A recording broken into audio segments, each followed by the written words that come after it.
estrellados contra la roca de la impureza. Es el título de el sermón que esta tarde me voy a permitir hablar a ustedes.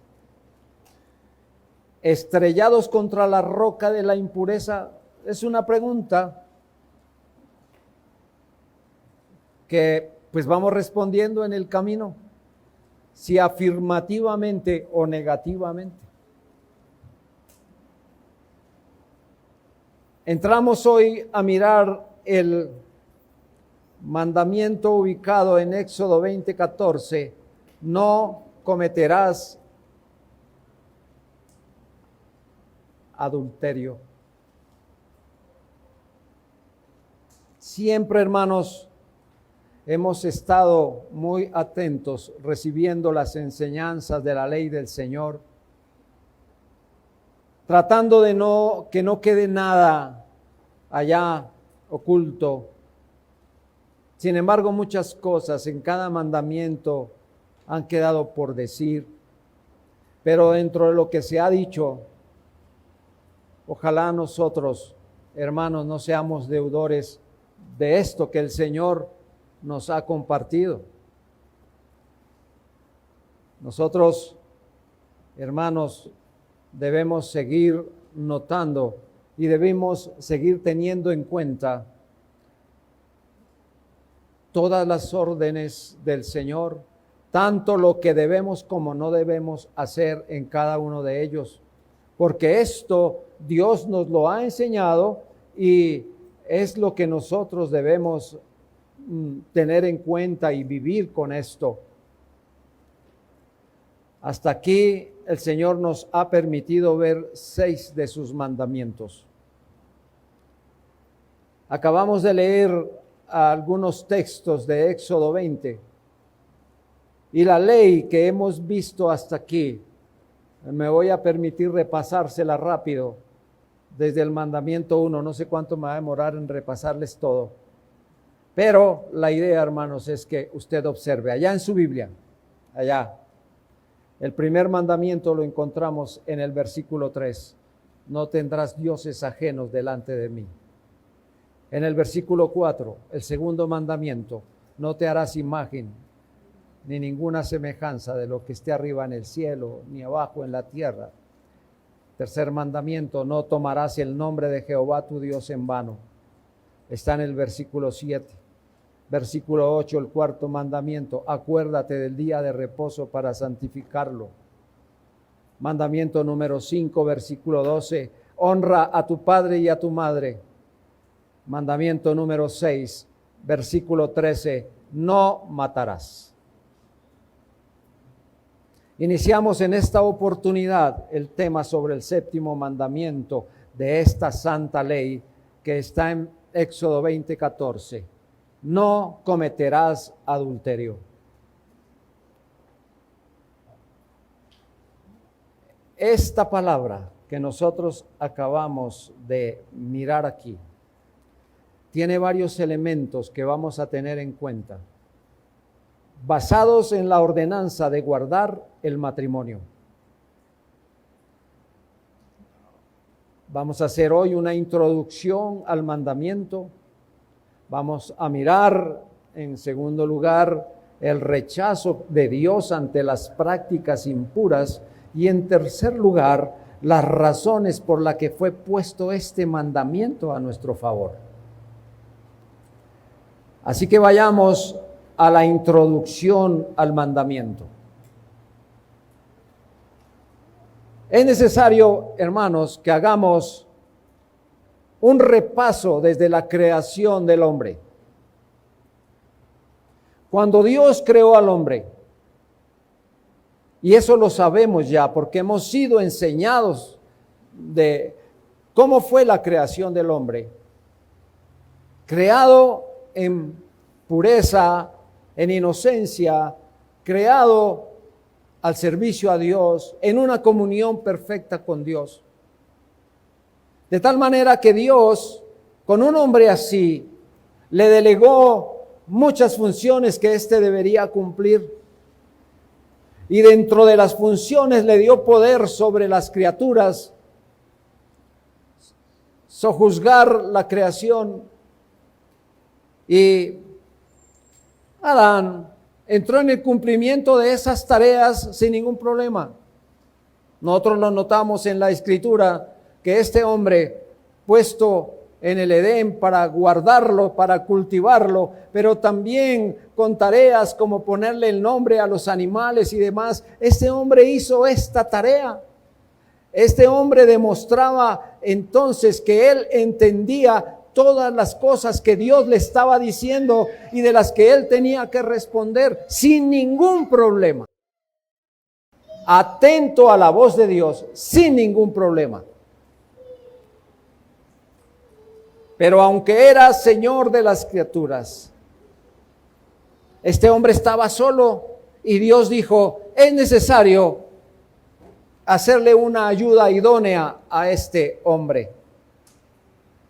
Recordemos, hermanos, que es de parte de Dios que se generan todas las ayudas. Todo proviene de Él. Y este no era la excepción. Así que viendo la necesidad de este hombre, particularmente de Adán, pero si nosotros hoy miráramos un poco, Dios también conoce nuestra necesidad. Dios sabe hacia dónde nos lleva y cómo es que nos está llevando. Él sabe su necesidad. Por esa razón, hermano, no se apresure a hacer cosas sin control. Dios conoce su necesidad, como conoció la nuestra en algún tiempo, al proporcionarnos una ayuda idónea. Bueno, para nosotros una ayuda idónea. Y para ustedes, mujeres, ¿qué es? ¿El príncipe azul será? Porque siempre hablamos que Dios puso al hombre la ayuda idónea, pero para ustedes, hermanas, les trajo el hombre ideal, el que necesitaban. Nunca vayan a decir, mire en lo que me equivoqué. No, hermanos, usted no se equivocó, porque quien lo trajo fue Dios. Que ahora por su pecado esté haciendo cosas que no entren en acuerdo con ese hombre, ya es otra cosa, hermano. No es una equivocación. Dios nos trajo la que era y Dios puso en el camino de ustedes, mujeres, el que es. Punto. Así fue que dijo el Señor. De ahí para allá, todas esas diversidades de asuntos que estamos moviendo, aquí no es nada culpable el Señor, nosotros por nuestro pecado. Así que Dios, viendo la necesidad de Adán, le hizo dar un sueño. Y cuando el hombre se despertó, encontró esa hermosa mujer ahí de pie. Dios no solamente se la mostró, sino que se la trajo y se la dio al hombre. Ahora tenía a alguien muy similar, pero era una mujer. No me van a poner a decir qué edad tenía, ni si el cabello era rizado o era liso o era mona o morena, no sé, hermano, eso no nos conviene saber, pero lo que nos conviene saber es que el Señor se la dio como una ayuda idónea, se la entregó como esposa, hechura de Dios por gracia especial y producto de Dios por providencia especial. Esa es la mujer que el Señor trajo a Adán. En aquellos primeros tiempos de esa santa relación entre el hombre y la mujer, nos dan un ejemplo muy hermoso para destacar la transparencia que había entre los dos, la pureza que había entre los dos. La Biblia dice que ellos estaban desnudos. Ellos no necesitaban ropa para cubrirse del frío o quitársela por el calor, pues no había nada que pudiera dañarlos. Tampoco necesitaban colocarse un atavío que no necesitaban, que Dios, si Dios hubiera querido que ellos estuvieran vestidos, les habría proporcionado su vestido desde el primer instante. Pero Dios los tenía así en el Edén. Hay hermanos, así de desahogada, así de feliz era la vida del hombre en su estado de inocencia. Cuán bueno era Dios para él. Con cuántos favores él le cargó. Cuán ligeras eran las leyes que Dios había puesto a Adán. Solamente trabaje, ame a su esposa y no coma de eso. Hasta ahí era. Trabaje en esto, ame a su esposa y no coma de ahí. Pero hoy nosotros necesitamos 10 mandamientos y aparte otras exigencias de Dios. Pero allí no necesitaba más. Sin embargo, el hombre en medio de esa honra apartó sus ojos del Señor y puso su oído con gran interés a la voz del destructor, dejando a un lado esas bendiciones tan gloriosas de Dios. Pero es que eso solo le pasa a Adán, ¿cierto? Nosotros decimos, qué bruto ese hombre. ¿Cómo se le ocurrió hacer eso? ¿Será solo problema de Adán? Hermanos, cuántas bendiciones, cuántas dádivas, cuánta gloria del Señor puesta sobre nosotros. Y sin embargo, quitamos nuestro oído de esas bendiciones, de esa voz gloriosa de Dios, para hacer lo que nos viene en gana y después traerle al Señor todos los problemas. Amados, al ponerle la voz, el oído a la voz del destructor, dejó a un lado todas las bondades del Creador y soberano del universo. Y así de pronto, como fue tan ligero para escuchar la voz de Satanás, así se sumergió en el pecado. Así se fue de bruces en la depravación. Problema que hasta hoy la humanidad sostiene. Ahora, este hombre se volvió como las bestias que perecen. Y si cada día nosotros miramos este mundo, uno dice, actúan mejor los animales. Nos dan más ejemplo los animales. Hace unos días miraba un canal, un documental de los pingüinos, unos pingüinos así chiquitos, 20 centímetros de grandes. Durante el año se la pasan en el mar, cada uno, alguna vez el pingüinito vio a la pingüinita y se enamoraron. Y desde ese día iniciaron, cada año vuelven a su playa y ahí, hermanos, tienen sus hijos. Luego se separan, pero cada año llegan ahí, ellos dos juntos se aman, juntos se tienen, se esperan. Él llega primero a la playa y empieza a lanzar sonidos para que ella, que ya sabe ese sonido, lo busque dentro de cientos de animalitos. Hermanos, eso es mucho ejemplo para nosotros. Hoy la mujer no conoce la voz de su amado. Y su amado ha olvidado la voz de su amada. Hoy ya no solamente, ni el amado y la amada, que son los que por naturaleza, por gracia de Dios, por ordenanza de Dios, deben estar unidos, ya no son así, sino que ahora le añadieron él con él, ella con ella, etcétera. Ustedes conocen esa depravación tan desafortunada en la que esta humanidad está. Hermanos, Dios nos conoce y Dios ha puesto a nuestro lado una mujer o un hombre, unidos en el matrimonio, para fortalecer nuestras vidas, porque Dios sabe que solos no podríamos. Con todo el respeto y con mucho amor lo voy a decir. Pero cuando los años avanzan y él o ella empiezan a mirar el avance de los días y que se están quedando solos, hay un descontrol. Porque fuimos creados para otra cosa. Pero hay un descontrol. Pero es que ahora, hermanos, yo no entiendo. Yo no entiendo qué tanto miran. ¿Qué tanto miran? Muestre, a ver, ¿tiene los dos ojos iguales o hay uno más chiquito que el otro? Porque si eso pasa, muestre cómo es su caminar. Muestre cómo, hermanas, hermanos, ¿qué tanto mirar? Por ponerse a mirar.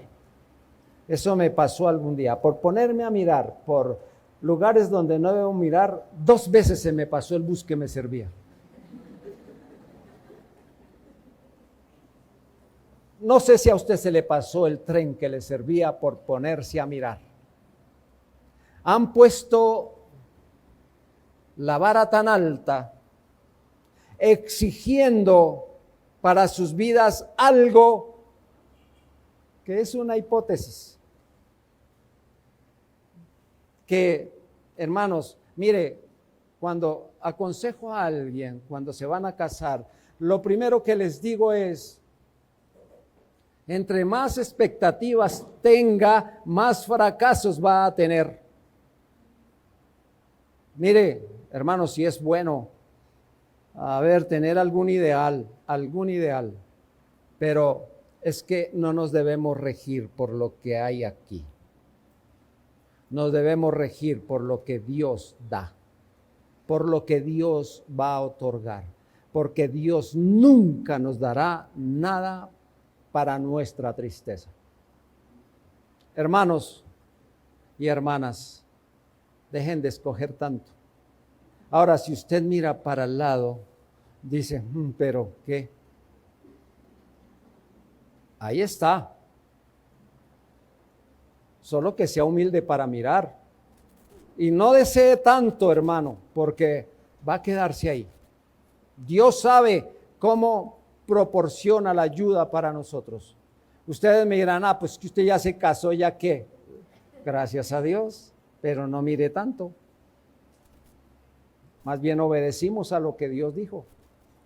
Amados, la Biblia dice que nosotros solos no podemos tener la suficiente fuerza. Por eso la Escritura nos dice que mejores son 2 que 1. Eso está en Eclesiastés 4:9. Son 2 mejores que 1. Por lo tanto, hermano, cuando Dios hizo a la mujer para el hombre, dijo, no es bueno que el hombre esté solo, le voy a hacer ayuda idónea para él, demostrando que el hombre se beneficia por tener una esposa.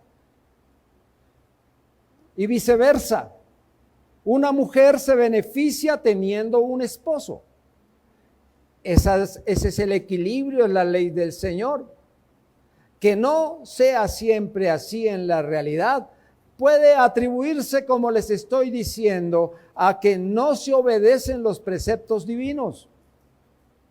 Estamos rodando en nuestro propio criterio y no en lo que Dios ha dicho.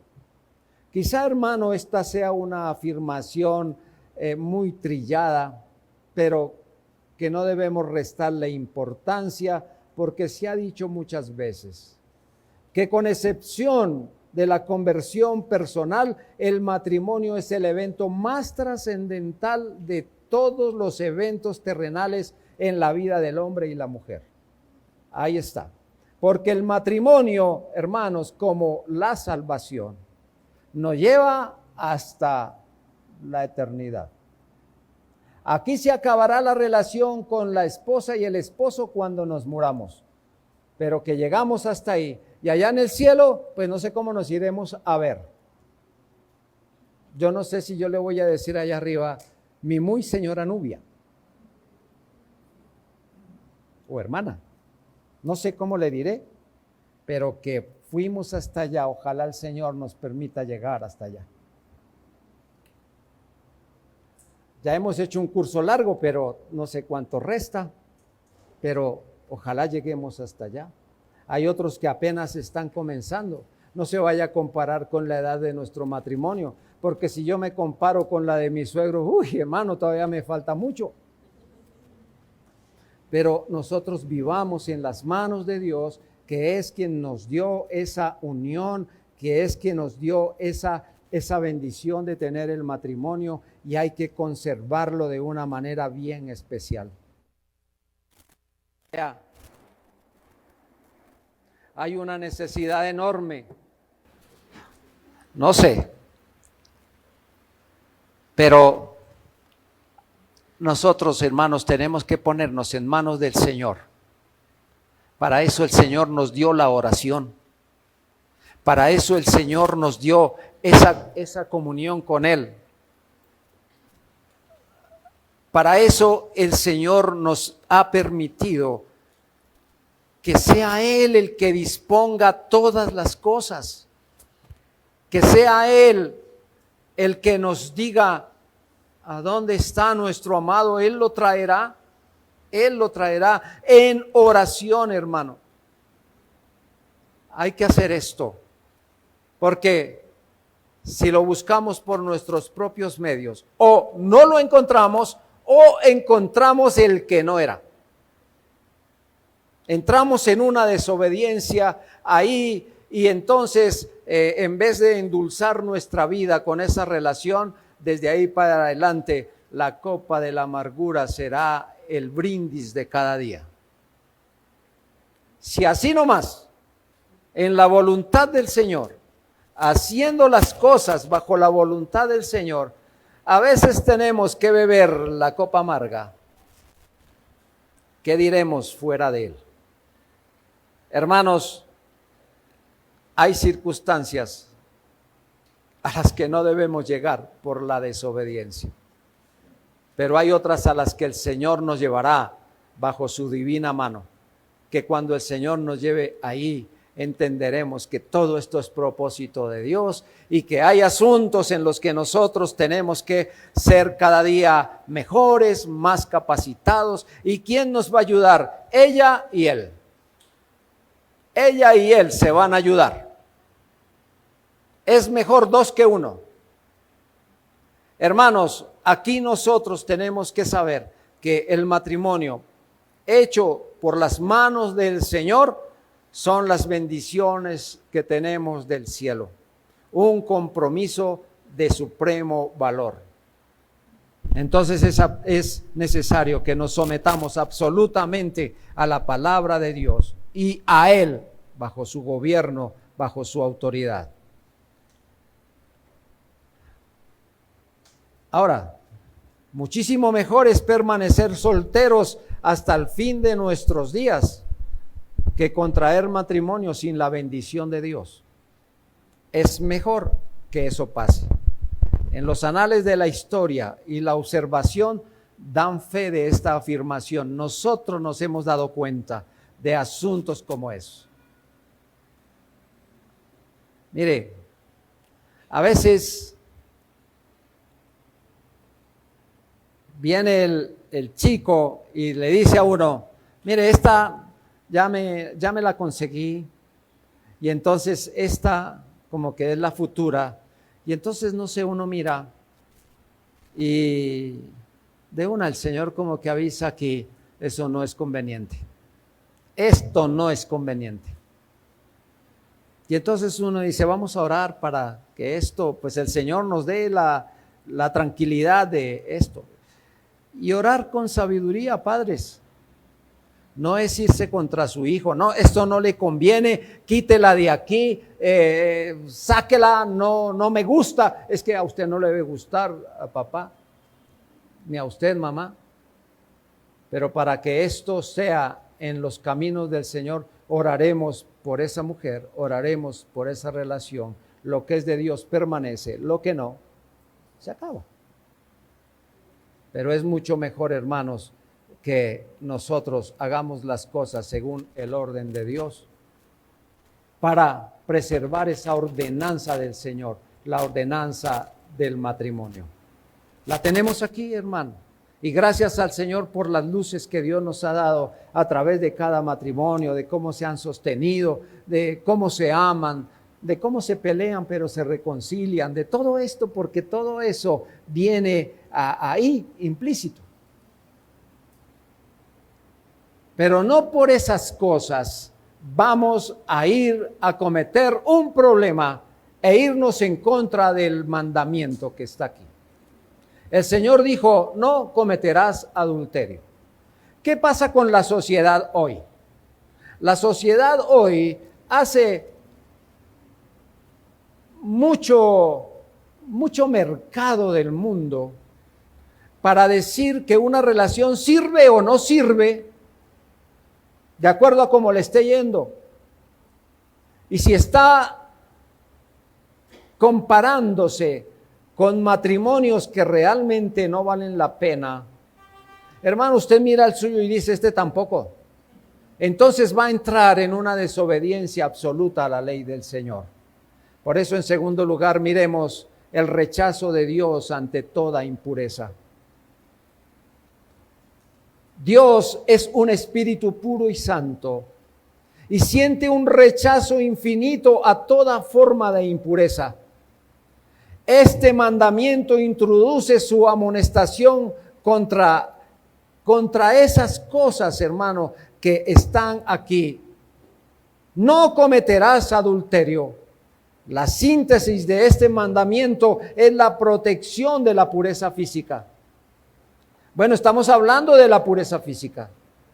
Ahora, debemos evitar estrellarnos contra la roca de la impureza, lo que ocasionaría un naufragio de nuestra castidad. En este mandamiento hay un elemento implícito y otro que se prohíbe expresamente. Veamos el elemento implícito. El elemento implícito de este mandamiento es guardar la ordenanza del matrimonio. Primera a los Corintios 7:2. Cada uno tenga su propia mujer y cada una tenga su propio marido.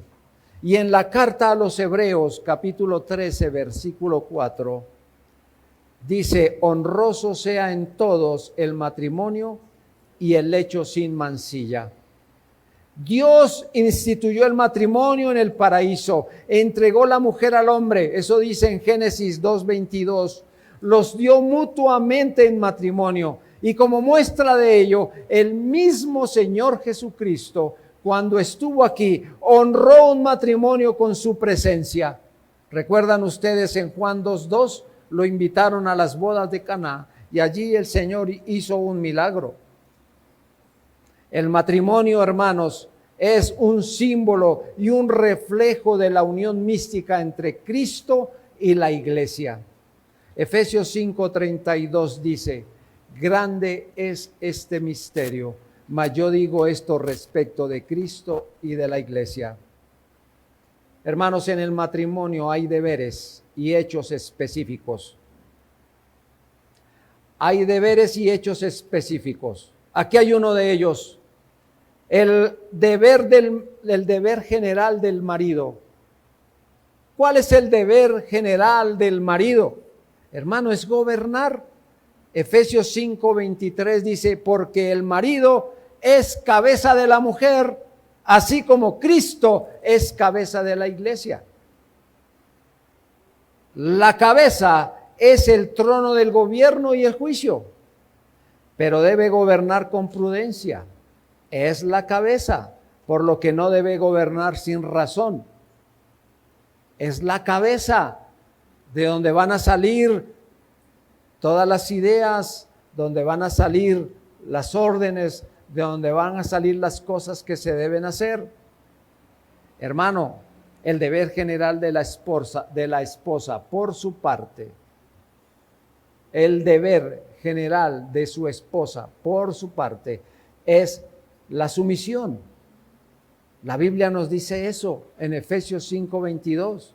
Las casadas estén sujetas a sus propios maridos como al Señor. Donde esas señoras, ¿cómo es que le dicen hoy a esas mujeres empoderadas? Me oyeran, ya me habían lanzado ladrillos, porque esto no va con ellas. Someterse a su marido Eso no es congruente. Pues claro, estamos hablando de personas pecadoras, pero no para nosotros aquí en la iglesia. Las esposas deben someterse a sus esposos. ¿Estamos de acuerdo, hermanas? ¿Qué le pareció esa afirmación? Poquito como tímida, ¿no? Sí, Señor. Bueno, quiera Dios que lo hagan de verdad. Cabe reseñar, hermano, y aquí hay un asunto, una mujer que nos permite ver las cosas, porque en la Biblia nos da ejemplo de muchas cosas. Y hace poquito, en el estudio de nuestro hermano Yair, nos mostró a una mujer. ¿Cuál es la mujer que venimos viendo ahora? Sara. Y Sara, hermano, Sara no fue una mujer perfecta. Sara fue una mujer con flaquezas, debilidades, cosas tremendas, hermano. No crea que Sara, su nombre está en la Biblia porque fue perfecta. No, hermano, es un ejemplo que se nos coloca ahí. Sara, ella con todo lo que tenía, Sara obedecía a Abraham. ¿Y sabe cómo llamaba a su esposo? Señor. Oiga, hermanas, Señor, le dicen a su esposo. Oiga, mi amor, ¿qué? Y uno, ¿cómo así? ¿Cómo se debería responder? Señor. Así es.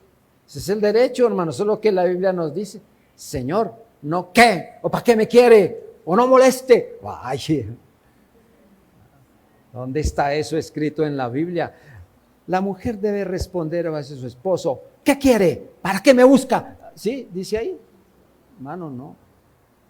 Ahí dice, hermano, que debe responderse así. Es más, hermano, la Biblia nos enseña que si hay algo que el hombre necesita en el matrimonio es ser respetado. Y si hay algo que la mujer necesita en el matrimonio es ser amada. Así se la saben. Ese sí se lo sabían. Pero el hombre necesita ser respetado. Hermanas, sobre eso nos van a hablar en las mañanas, en el tema que comenzamos hoy.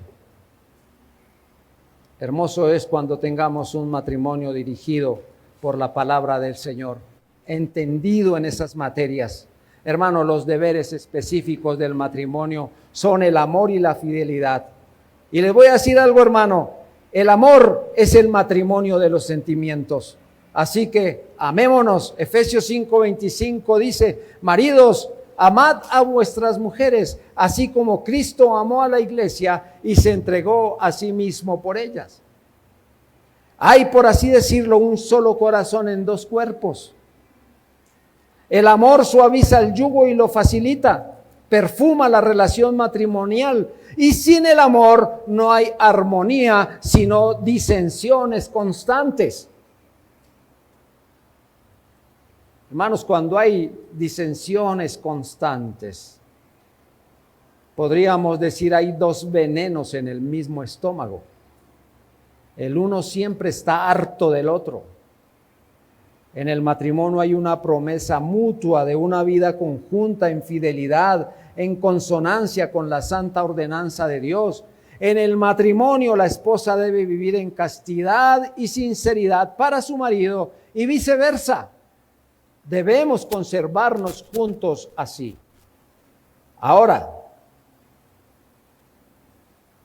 ¿qué es lo que nos está diciendo aquí expresamente? Entonces, 2, expresamente, prohíbe contaminarnos con la impureza física. No cometerás adulterio. La fuente de este pecado es la concupiscencia. Que yo creo que es necesario aclarar este término, hermanos. Alguna vez le preguntaba a alguien, ¿qué es la concupiscencia? Bueno, la concupiscencia es... ¿concupiscencia? Sí, pero ¿qué es la concupiscencia? O sea, ¿a qué se está refiriendo eso? Bien, hermanos, esta palabra viene de su original griego, que es epitsumia. Epitsumia. ¿Qué significa esa palabra? desear lo prohibido, codiciar, deseo, pasión. Eso significa concupiscencia. Este término entonces identifica a la mayor parte de las inclinaciones pecaminosas del hombre.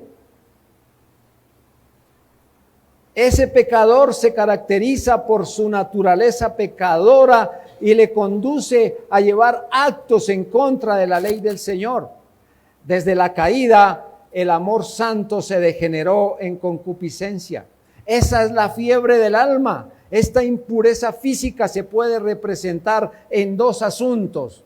Una, en un asunto mental. La Biblia en Mateo 5:28 nos dice: pero yo os digo que cualquiera que mira a una mujer para codiciarla, ya adulteró con ella en el corazón. La impureza física viene en primer lugar de origen mental. Esta fue la enseñanza del Señor.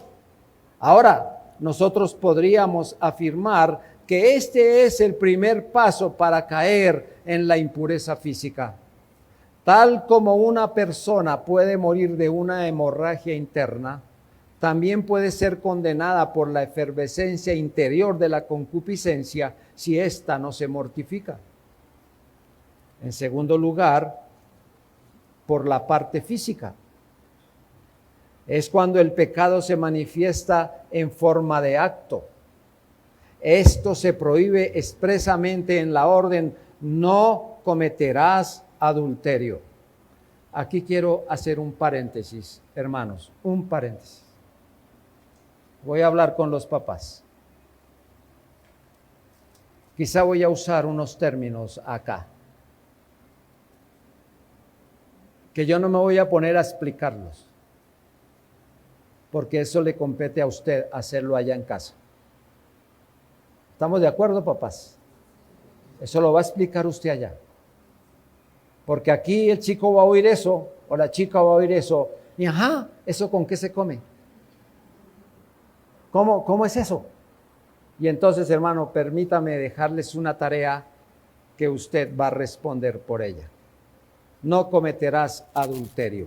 De hecho, ya esta palabra, no cometerás adulterio, el hijo que me está poniendo cuidado allá está diciendo: ¿qué es eso? ¿Qué es eso? ¿Cómo es eso? Entonces ahí va una tareita para usted. Cierro el paréntesis.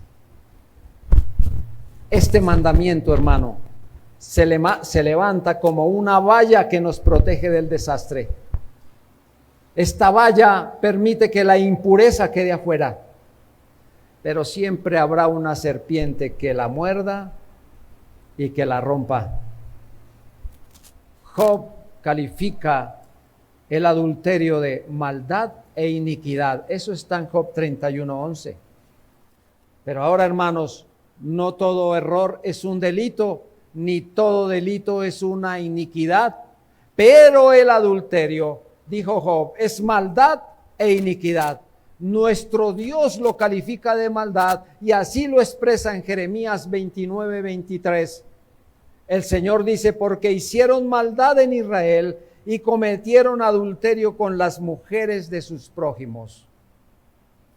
Y en tercer lugar, hermano, este mandamiento es una valla de protección.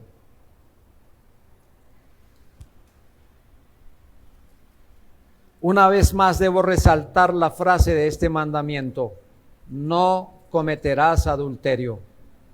Esta es una orden que está puesta por el Señor para detener toda práctica toda clase de prácticas que destruyen la moral en su aspecto sexual y sensual.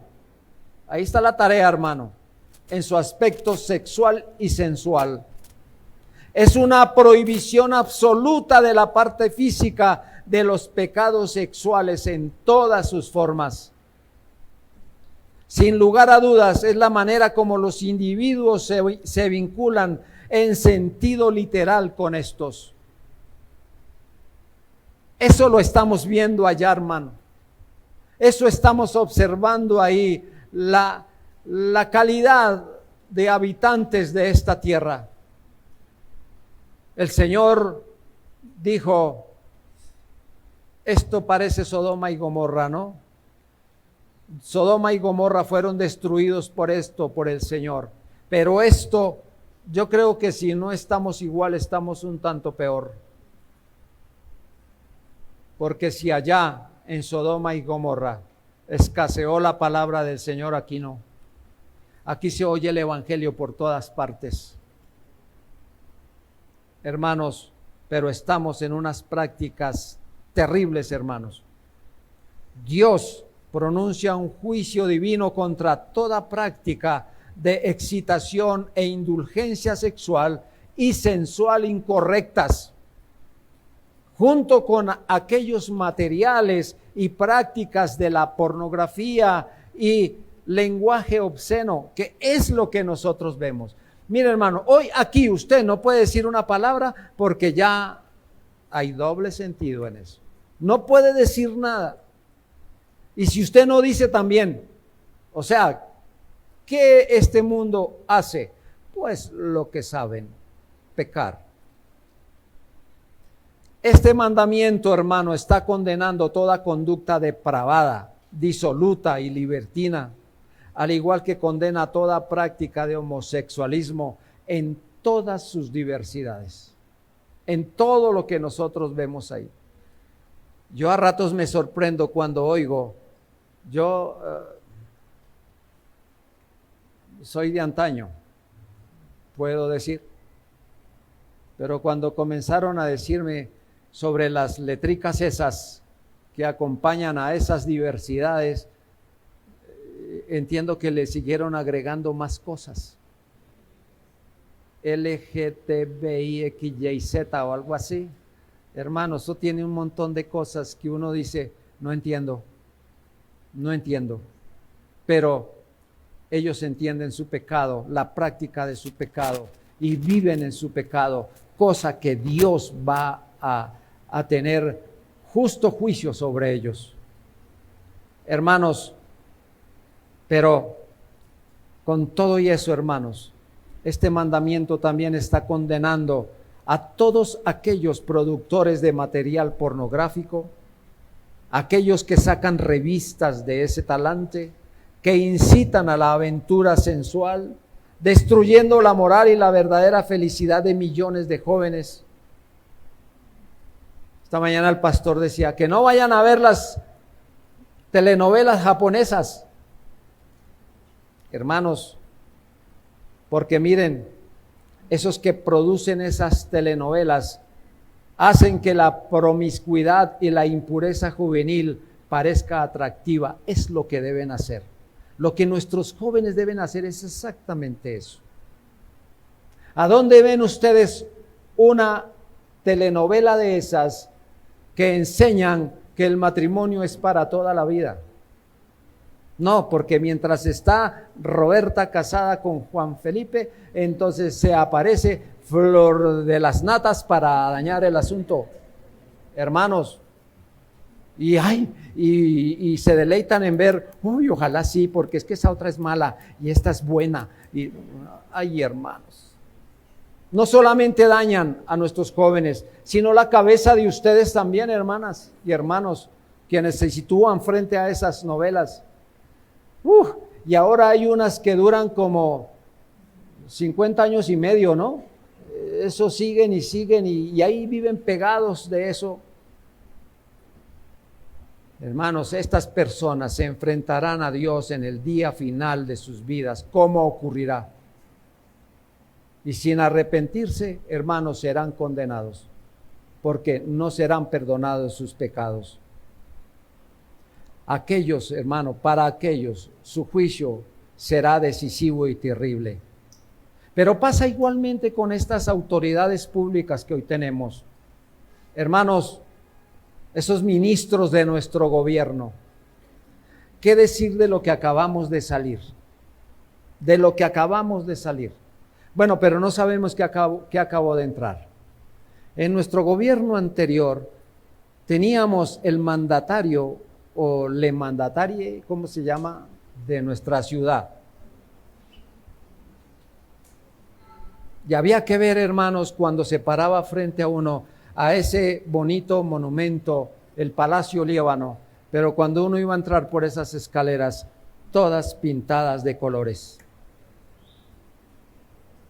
Ojalá nuestro alcalde ya haya borrado eso. ¿Qué de ir en un bus usted, hermano?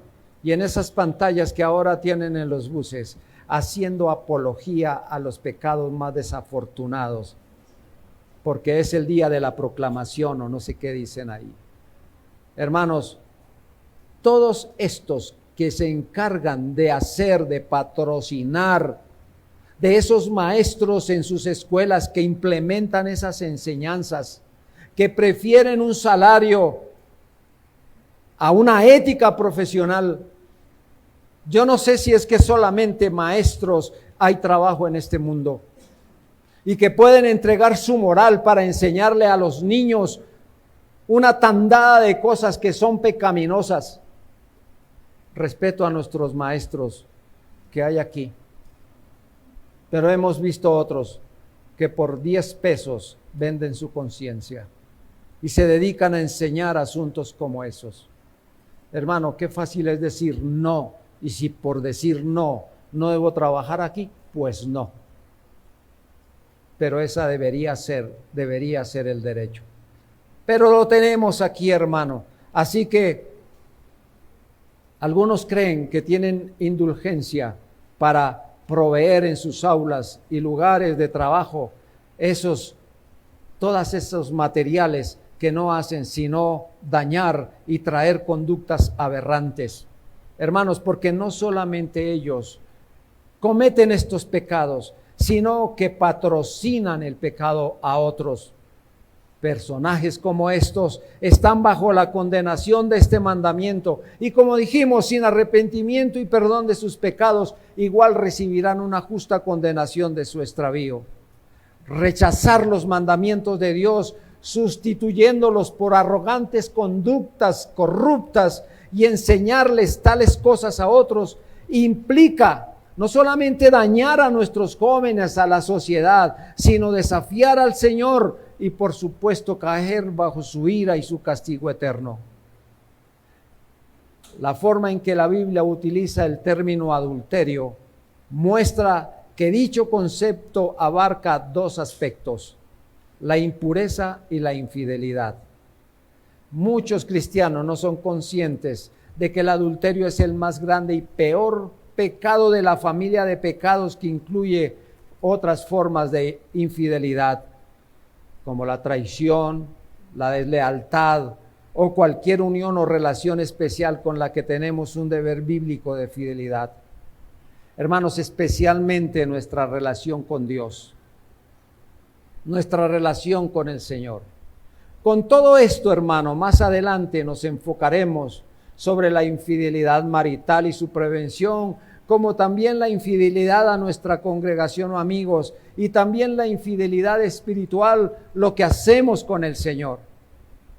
En lo que respecta a los creyentes, el aspecto de fidelidad de este mandamiento es una protección, y ojalá podamos tener ese vallado tan alto aquí, hermanos, que no nos permita hundirnos en la miseria y el dolor. Hasta aquí agradecemos al Señor por haber preservado a su iglesia. Pero no debemos descuidarnos.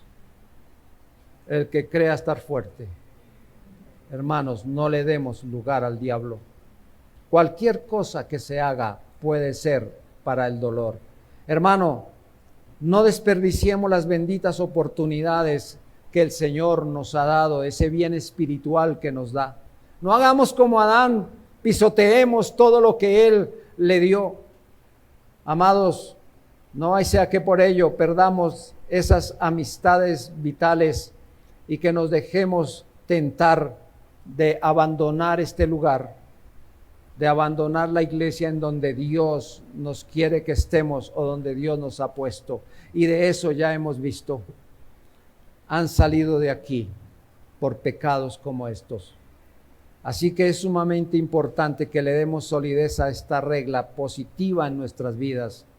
Esta regla está diseñada para mantenernos a salvo de ciertos vínculos o relaciones especiales, siendo el matrimonio el más grande ejemplo de ellos. Sobre todo, hermanos, nos mantiene leales al Señor, guardándonos de la mundanalidad, de alianzas espirituales con aquellos que no se han comprometido a amar a Dios y a obedecerle como le hacemos nosotros. Veamos esta aplicación y con esto termino. El mandamiento dice: no cometerás adulterio. Este es un resumen que prohíbe todas las perversiones y desviaciones sexuales. Es decir, todas aquellas que se salen de la relación lícita entre un hombre y una mujer bajo el lazo dado por Dios en el matrimonio. Así que el propósito de Dios con este mandato es que en cualquier expresión o práctica de estas conductas desviadas son llamadas en la Escritura adulterio o inmoralidad sexual. Sobre esto el apóstol Pablo hace mención en Efesios 5, 3 y 4.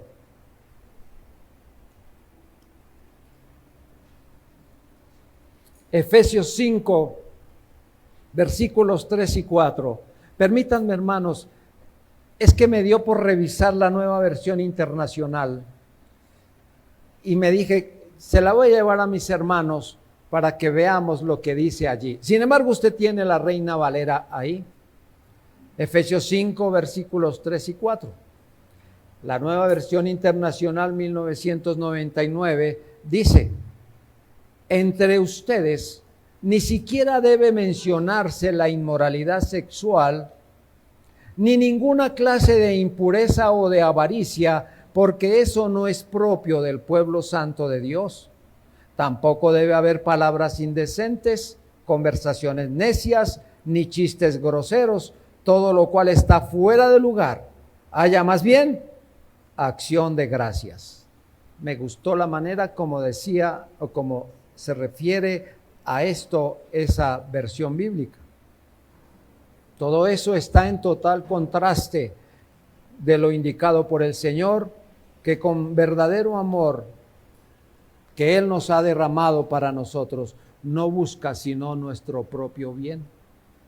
Él no ha puesto esto que está ahí, hermano, para dañarnos, porque estos pecados son la muestra de una expresión sucia que busca su propia satisfacción a costa del daño del prójimo y de nosotros mismos, incluida, por supuesto, la más grande, que es la infidelidad al Señor. El mundo, los deseos de la carne y Satanás han llenado toda clase de perversiones en todos los contextos. Niños, jóvenes, familias enteras han sido víctimas y han sufrido este flagelo. Nuestra sociedad cada día está más destruida por esta causa tan perversa y podrida. Como nos advierte el texto, que tales vicios deben ser arrojados tan lejos de nosotros que ni aún debe presentarse ni la más pequeña insinuación o malicia de su presencia entre nosotros los creyentes.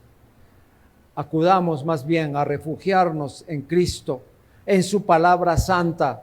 Bajo su poderosa mano y guía estaremos seguros, y no habrá entonces adelante lamentos, lloros o mucho dolor. Por último, hermano, ningún mandamiento es meramente una demanda despótica o arbitraria de parte de Dios, determinada por un capricho de Él, no sabemos para qué, para coartar nuestros derechos a la libre expresión y desarrollo. No creamos eso, hermano. De tal manera que si Dios prohíbe el adulterio, entonces podemos estar seguros que hay una multitud de razones vitales, comenzando con el hecho de que la pureza y la fidelidad infinitas son esencias del carácter glorioso de nuestro buen Dios. Hermanos, estemos atentos a lo que el Señor nos está diciendo. Alto, no pase. En cualquiera de las situaciones que en adelante veremos. Siempre que miro un mandamiento, y comienzo a escribir sobre él, digo, esto es bueno para tratar en la iglesia, esto es bueno para enseñar. Por eso a veces me da hasta 5 o 6, en fin, entradas para que hablemos sobre esto. Pues bueno, no sé cuántas me ocuparé aquí, pero creo que es bueno que nosotros estemos advertidos de todo esto. Como suelo decirles, no tenemos ningún afán de terminar. Que el Señor nos ayude, hermanos, y que nuestro Dios nos bendiga en todas estas advertencias que Él nos da en su mandamiento. Oremos.